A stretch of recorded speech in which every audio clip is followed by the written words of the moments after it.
Olá, meus queridos amigos da Nação Jurídica, sejam muito bem-vindos. Hoje nós vamos tratar de um tema bastante comentado, que é o pacote anticrime na Lei de Execução Penal.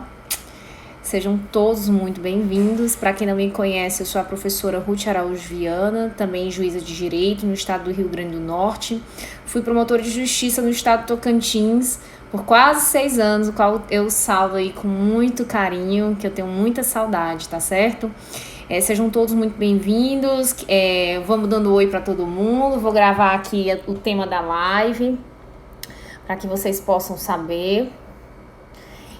E podem perguntar, tá? Se eu não ver a pergunta, gente, repitam que é capaz de eu conseguir responder essa pergunta, caso ela tenha passado batido, que vai ter sempre alguém falando alguma coisa, mandando uma carinha, um coração. Acaba que as perguntas, quando eu consigo ler, eu já vou respondendo, mas algumas eu não consigo, tá? Sejam todos muito bem-vindos, então. Antunes está aí. Olá, boa noite. Se tiver algum problema no áudio também me falem, tá certo? Vamos lá. Gente, eu nem preciso dizer que o pacote anticrime deu um rebuliço aí em todo mundo, porque alterou não só o Código Penal, parte geral, parte especial, como alterou também a Lei de Execução Penal, a Lei de Crimes Hediondos, alterou a Lei de Interceptação Telefônica, alterou muitos diplomas normativos, o Código de Processo Penal. O Código de Processo Penal a gente ainda está naquele limbo, na decisão do STF recentemente aí, alguns meses. E é difícil acompanhar todas essas alterações legislativas e saber como é que elas vão repercutir no mundo do direito. E uma das alterações legislativas que tem o maior valor agora está dentro da Lei de Execução Penal. E vai cair muito em prova, não só em prova de concurso, na prova do OAB, e também na prática. Quem é advogado criminalista vai ter que utilizar muito, porque está acompanhando aí que a Lei de Execução Penal ela trouxe alterações, inclusive na progressão de regime. Então, a progressão de regime vai mudar, tá? Ah, professora, como é que eu faço para conseguir entender essa progressão agora? Pessoal, não tem outra. Tem que ler a Lei de Execução Penal nova e utilizar os novos institutos, tá certo? E a partir daí, a gente vai trabalhar a progressão de regime, livramento condicional e a identificação de perfil genético, que eu acredito que são os temas mais polêmicos que a gente pode acrescentar na live de hoje, tá? Sejam todos muito bem-vindos e vamos começar pra gente não perder tempo, né? Amanhã é feriado, mas eu sei que com o Covid muita gente está em casa, trabalhando também em casa, estudando. E isso é muito importante. A gente está também no ambiente familiar, mas também está no ambiente de trabalho, tá bom?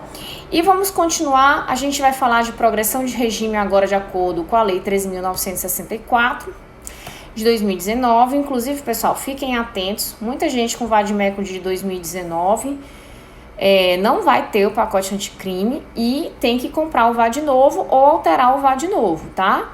O mínimo que pode fazer é fazer a leitura pelo Planalto da Lei 7.210. Qual é a melhor forma, então, de saber como é que vai ser a questão da progressão de regime? Pessoal, progressão de regime de pena, vocês vão ter que correr lá pro artigo da LEP que fala sobre a temática. Vamos lá. Eu gosto muito de colocar Ctrl F no meu computador e fazer... Vou até passar aqui para vocês e fazer nesse Ctrl F a pesquisa dentro da lei pelo site do Planalto. Por quê? Porque cai direto lá e isso me ajuda muito, facilita muito o meu trabalho. Se vocês observarem aqui, redação dada pela Lei 3.964 de 2019, tá? Entrou em vigor em janeiro de 2020. A gente vai ter o artigo 112 e o artigo 112, ele fala exatamente sobre as progressões de regime. As progressões, se vocês verem agora, elas vão ser em porcentagens. A gente tinha aquela progressão de 1/6, 2/5, 3/5, né? 1/6 é crime normal, 2/5 crime hediondo, 3/5 reincidentes. E agora não, a gente tá vendo o quê? Que é porcentagem, mudou nesse quesito. Não é mais aquela fração.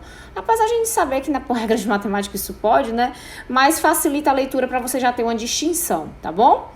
Então vamos lá, 16%, 20%, 25%, 30%, 40%, 50%, 60%, 70%. Nossa senhora, professora, como é que eu vou decorar isso para a prova? Primeira coisa que eu recomendo para vocês e que todos os professores de cursinho, Rogério Sanches, tá fazendo nos livros de direito penal, manual de direito penal, é a tabela comparativa. Estudem pela tabela comparativa como é que era a redação dada antes da Lei 3.964 e como é que ela está sendo agora. Mas o que é importante observar, pessoal, é que agora a gente tem 60% e 70% do crime para progressão de regime. Se ocorrer a reincidência na prática de crime hediondo e 70% quando houver o resultado morte. Isso é muito importante porque é algo inusitado, é algo que realmente agravou a pena, tá? E a partir daí, se agravou a pena, quando vocês vão fazer aquela análise de data do fato, quando é que foi o crime, quando é que ele aconteceu, vocês têm que sempre prestar atenção para ver se a data do crime estava melhor, estava mais benéfico para o condenado, a progressão com base na redação anterior ou se com base na redação atual. Isso é que vai pegar na hora da prova, é saber essa polêmica sobre a data do fato, porque a gente considera o crime praticado na data do fato. E sendo mais benéfico, né, a lei não pode retroagir para prejudicar o réu, lembre-se disso, vocês vão ter que trabalhar com essa temática, tá bom? Então, é realmente chato, porque é muita decoreba, vai cair em prova de forma que vai cobrar essas porcentagens de vocês, perguntando, crime simples, um furto sem violência e sem grave ameaça. E aí, qual é a porcentagem? Vai cair desse jeito, professora? Possivelmente vai cair desse jeito, porque eles querem saber se você conhece a lei.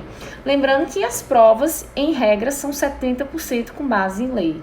Então, para fazer essa memorização aqui, o que é necessário? Fazer questão e fazer a leitura da lei, tá bom? Vamos prosseguindo. A gente está aqui com o pacote anticrime, né? E na LEP já todo atualizado pelo site do Planalto. E outra parte que a gente precisa falar é sobre o livramento condicional.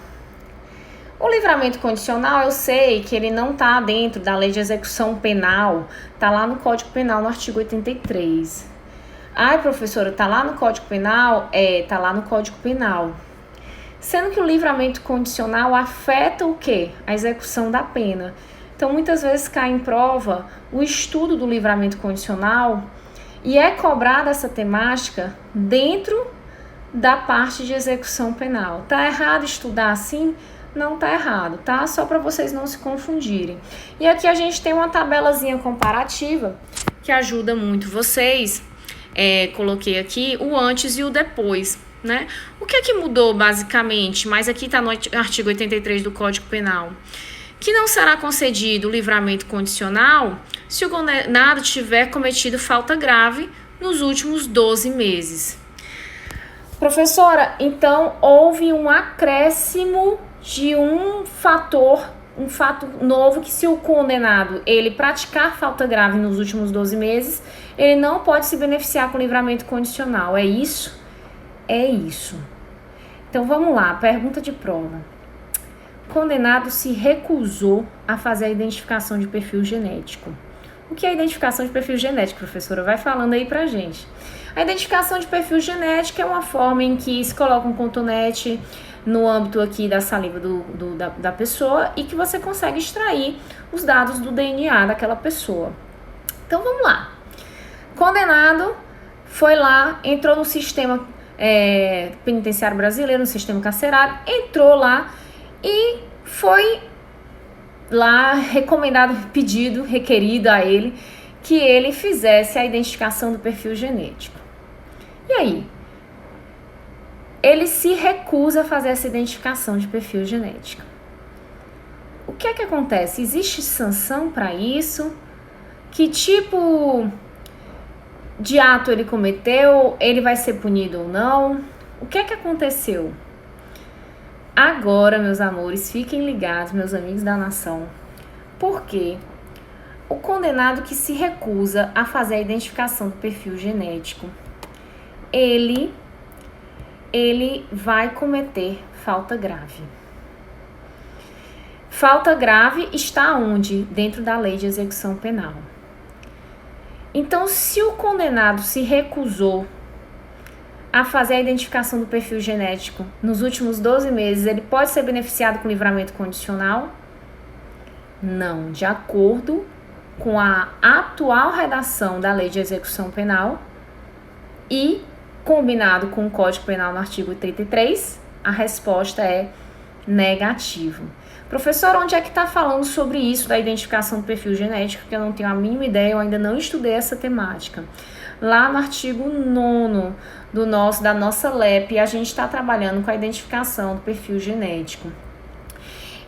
Eu vou apresentar para vocês o artigo 9º, que fica mais fácil vocês lendo junto comigo. Eu não sei se todo mundo aí está com VAD, né? Eu sempre recomendo que nas aulas estejam. Mas o artigo 9º, parágrafo 8º, vou apresentar aqui para vocês.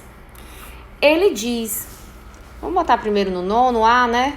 9A, tá, gente? Falei artigo 9A.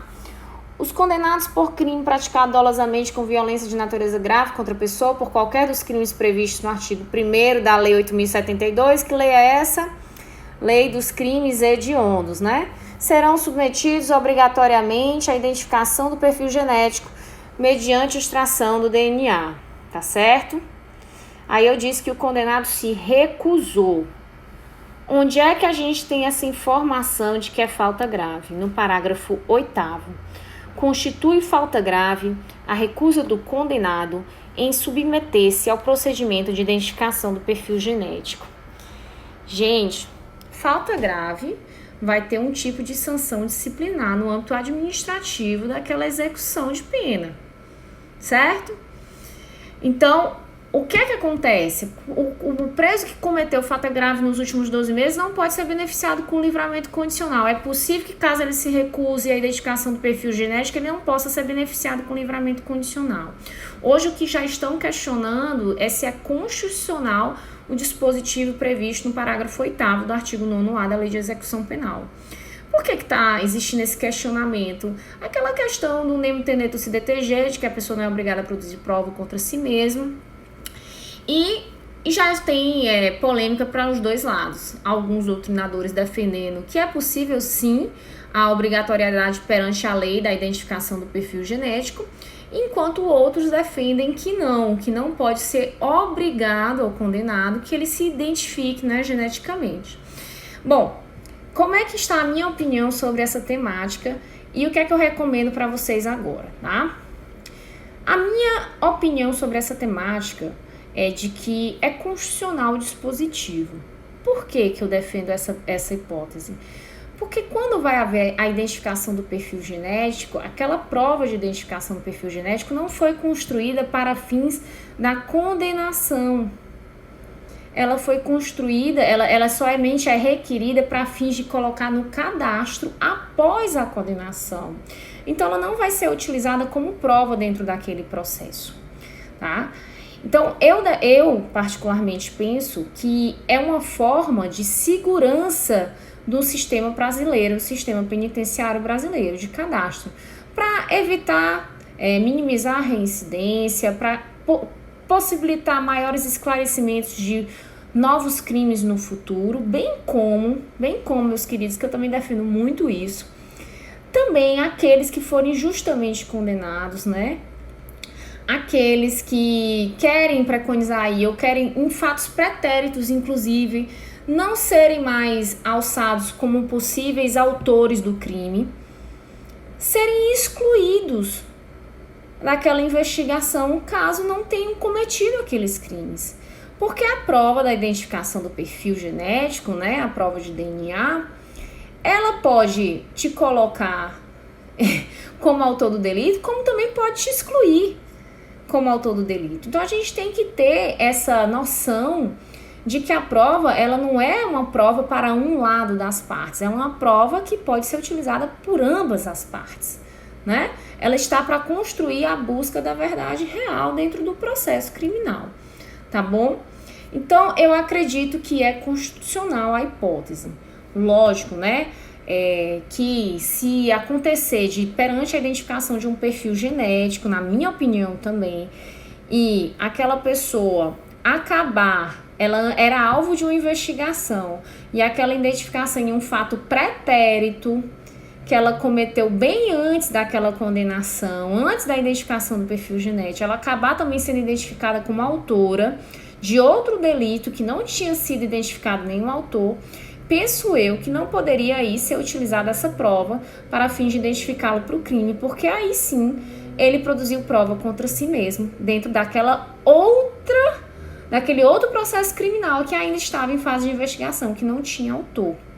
Mas para fins de futuro, é possível se falar, sim, naquela obrigatoriedade da identificação do perfil genético. Essa é a minha opinião, tá? A minha humilde opinião. Então, eu fico nesse embalo aí. Mas para que vocês possam trabalhar, estudar isso e conhecer esses dois pensamentos, né? Eu apresentei aqui as duas hipóteses de pensamento, mas como estudar para a prova? É importante estudar para a prova sabendo a lei. E o que é que a lei diz hoje no artigo 9º, parágrafo 8º? Ela diz hoje, no artigo 9º, parágrafo 8º, que o condenado que se recusa a fazer a identificação do perfil genético comete falta grave. Se comete falta grave, é o que a lei está dizendo, de acordo com a lei, vocês vão responder de acordo com a lei. Numa questão subjetiva, aí vocês podem apresentar as duas vertentes de pensamento. A gente só vai ter uma martelada final sobre essa seara quando o STF se pronunciar sobre a temática, tá bom? Que por enquanto não está acontecendo. Vamos lá. Pra gente finalizar agora a nossa lei de execução penal, é muito importante também a gente trabalhar, além da progressão de regime e também a questão da identificação do perfil genético, com a hipótese de... Vou já pegar aqui para vocês também aqui, eu tô buscando dentro da lei de execução penal, pra gente poder trabalhar e não tô achando, mas já eu acho. Se vocês forem visualizar lá no artigo, vamos lá, artigo 50 da Lei de Execução Penal, vocês vão ver exatamente o que estamos trabalhando. Comete falta grave, o condenado à pena privativa de liberdade, que aí foi incluído aqui, né, o inciso 8º, que se recusar a submeter ao procedimento de identificação de perfil genético. Lei 3.964 de 2019. Só para a gente encerrar essa seara, né? E aí, outra parte que é muito importante nós trabalharmos, logo no artigo 52, alteração legislativa no que diz respeito ao tempo do regime disciplinar diferenciado, o famoso RDD, né? Se aplica ao RDD quando o condenado ele pratica um crime doloso, novamente, durante a execução da pena, né? Então, o artigo 52, ele esclarece a prática de fato prevista como crime doloso, constitui falta grave, e quando ocasionar a subversão da ordem ou disciplina internas, sujeitará o preso provisório condenado, sem prejuízo da sanção penal, ao regime disciplinar diferenciado, com as seguintes características. Gente, o que é que mudou? Vamos ver aqui, eu já trouxe a tabelinha também, tem uma tabelinha aqui. Deixa eu ver se eu consigo trazer para vocês. Se eu não conseguir trazer a tabelinha, deixa eu ver se eu consigo. Mostrando o antes e o depois para que vocês possam visualizar. Deixa eu ver se entra aqui no meu drive. Vamos lá.